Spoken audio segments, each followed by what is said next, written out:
আমরা কে, কোথা থেকে এসেছি, আমাদের অস্তিত্বের উদ্দেশ্যই বা কী? সৃষ্টির অসীম বিস্ময়ের মাঝে সবচেয়ে বড় রহস্য সম্ভবত মানবজাতির সৃষ্টি। আমাদের অস্তিত্বের মূল কি শুধুই জৈবনিক প্রক্রিয়া, নাকি এর পেছনে রয়েছে এক মহিমান্বিত ঐশী পরিকল্পনা? আজ আমরা ডুব দেব সেই গভীরতম রহস্যে, হজরত আদম আলাইহিসসালামের বিস্ময়কর সৃষ্টি এবং মানুষ সৃষ্টির সেই আদিম কাহিনীতে, যা পবিত্র কোরআনে বর্ণিত হয়েছে। আল্লাহ সুবহানাহু ওয়া তাআলা যখন মহাবিশ্ব সৃষ্টি করলেন, তখন তিনি পৃথিবীতে তার এক প্রতিনিধি বা খলিফা পাঠানোর সিদ্ধান্ত নিলেন।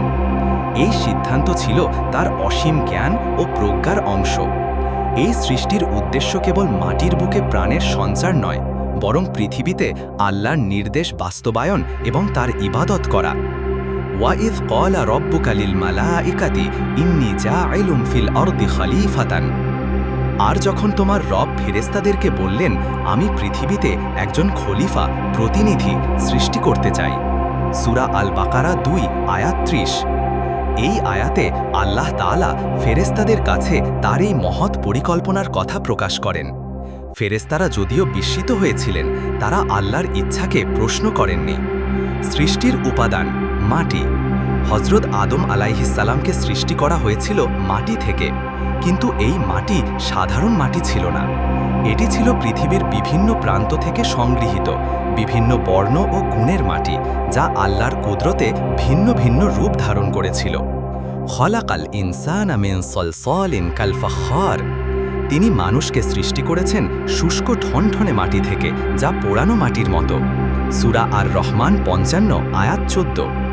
অন্য আয়াতে এই মাটির আরও বিস্তারিত বর্ণনা এসেছে। ওয়ালাকাদ খালাকানাল ইনসানা মিন সলসলিন মিন হামাইম মাসনুন। আর আমি অবশ্যই মানুষকে সৃষ্টি করেছি পচা কাদা থেকে তৈরি শুষ্ক ঠনঠনে মাটি থেকে।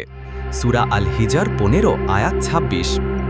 এই আয়াতগুলো থেকে আমরা জানতে পারি, আদম আলাইহিসসালামকে প্রথমে মাটি ও পানি মিশিয়ে কাদা তৈরি করা হয়েছিল। এরপর সেই কাদা শুকিয়ে যায় এবং একসময় তা ঠনঠনে মাটিতে পরিণত হয়, যা থেকে একটি নিখুঁত আকৃতি দেওয়া সম্ভব ছিল। আকৃতি দান ও রূহ ফুঁকে দেওয়া। আল্লাহ তাআলা নিজ হাতে হজরত আদম আলাইহিসসালামের অবয়বকে চূড়ান্ত রূপ দিলেন। প্রতিটি অঙ্গ প্রত্যঙ্গ, প্রতিটি সূক্ষ্ম গঠন অত্যন্ত যত্নের সাথে তৈরি করা হলো। এটি কেবল একটি নিথর পুতুল ছিল না, এটি ছিল আল্লাহর কুদরতের এক জীবন্ত দৃষ্টান্ত।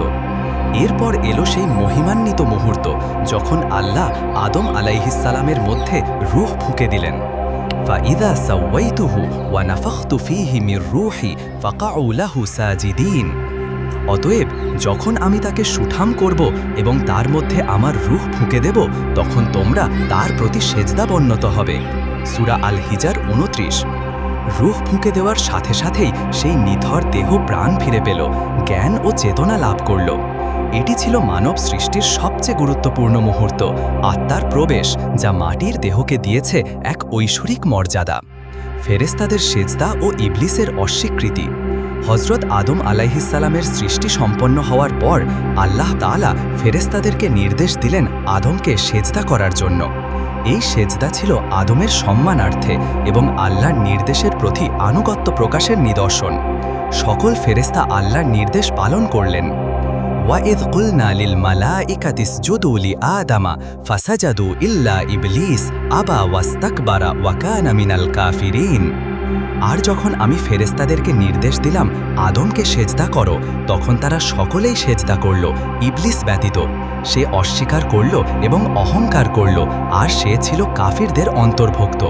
সূরা আল বাকারা 2 আয়াত 34। ইবলিস, যে ছিল জিন জাতির অন্তর্ভুক্ত, সে অহংকার বশত সেজদা করতে অস্বীকার করল। সে যুক্তি দেখালো যে তাকে আগুন থেকে সৃষ্টি করা হয়েছে আর আদমকে মাটি থেকে, তাই সে আদমের চেয়ে শ্রেষ্ঠ। এই অহংকারই ছিল তার পতন ও চিরস্থায়ী অভিশাপের কারণ। আদম আলাইহিসসালামকে জ্ঞান দান। আদম আলাইহিসসালামকে সৃষ্টির পর আল্লাহ তাআলা তাকে এক অনন্য জ্ঞান দান করলেন। তিনি আদমকে সব কিছুর নাম শিখিয়ে দিলেন, যা ফেরেশতারাও জানতেন না।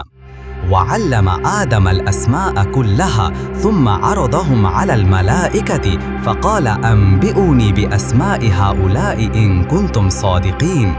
قالوا سبحانك لا علم لنا إلا ما علمتنا إنك أنت العليم الحكيم قال يا آدم أنبئهم بأسمائهم فلما أنبأهم بأسمائهم قال ألم أقل لكم إني أعلم غيب السماوات والأرض وأعلم ما تبدون وما كنتم تكتمون সূরা আল বাকারা 31 থেকে 33। এই ঘটনা মানবজাতির শ্রেষ্ঠত্ব প্রমাণ করে। আল্লাহ তাআলা জ্ঞান ও বুদ্ধিবৃত্তির মাধ্যমে আদমকে ফেরেশতাদের ওপরও মর্যাদা দান করলেন। এটি ছিল পৃথিবীতে মানবজাতির খলিফা বা প্রতিনিধির ভূমিকা পালনের জন্য তাদের প্রস্তুত করার একটি গুরুত্বপূর্ণ ধাপ। হযরত আদম আলাইহিসসালামের সৃষ্টি কেবল একটি গল্প নয়, এটি মানবজাতির জন্য এক গভীর শিক্ষা ও অনুপ্রেরণা। প্রথমত, আল্লাহর অসীম কুদরত। এটি প্রমাণ করে যে আল্লাহ সর্বশক্তিমান, তিনি যে কোনো কিছু হও বললেই তা হয়ে যায়। দ্বিতীয়ত, মানুষের মর্যাদা। আমরা মাটি থেকে সৃষ্ট হলেও আমাদের মধ্যে আল্লাহর রূহ ফুঁকে দেওয়া হয়েছে, এটি আমাদের অনন্য সম্মান ও মর্যাদা দান করেছে। তৃতীয়ত, জ্ঞানের গুরুত্ব। আদম আলাইহিসসালামকে জ্ঞান দানের মাধ্যমে আল্লাহ বোঝালেন যে জ্ঞান অর্জন মানবজাতির জন্য অত্যন্ত জরুরি। চতুর্থত, অহংকার ও বিদ্রোহের পরিণতি। ইবলিসের পরিণতি আমাদের শিক্ষা দেয় যে অহংকার এবং আল্লাহর অবাধ্যতা ধ্বংস ডেকে আনে। পঞ্চমত, জীবনের উদ্দেশ্য। এই সৃষ্টি আমাদের স্মরণ করিয়ে দেয় যে আমরা পৃথিবীতে আল্লাহর প্রতিনিধি। আমাদের উদ্দেশ্য হলো তার ইবাদত করা, ভালো কাজ করা এবং পৃথিবী ও তার সৃষ্টিসমূহের প্রতি দায়িত্বশীল হওয়া। হযরত আদম আলাইহিসসালামের এই বিস্ময়কর সৃষ্টি আমাদের মনে আল্লাহর প্রতি আরও গভীর বিশ্বাস ও কৃতজ্ঞতা জাগিয়ে তোলে। আমরা যেন আমাদের সৃষ্টির উদ্দেশ্য ভুলে না যাই এবং আল্লাহর দেওয়া এই জীবনকে তার পথে পরিচালিত করি।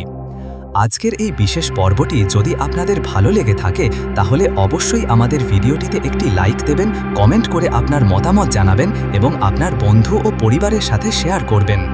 আমাদের চ্যানেলে নতুন হলে এমন আরও ইসলামিক জ্ঞানগর্ভ ভিডিও পেতে সাবস্ক্রাইব করে পাশের বেল আইকনটি বাজিয়ে রাখুন।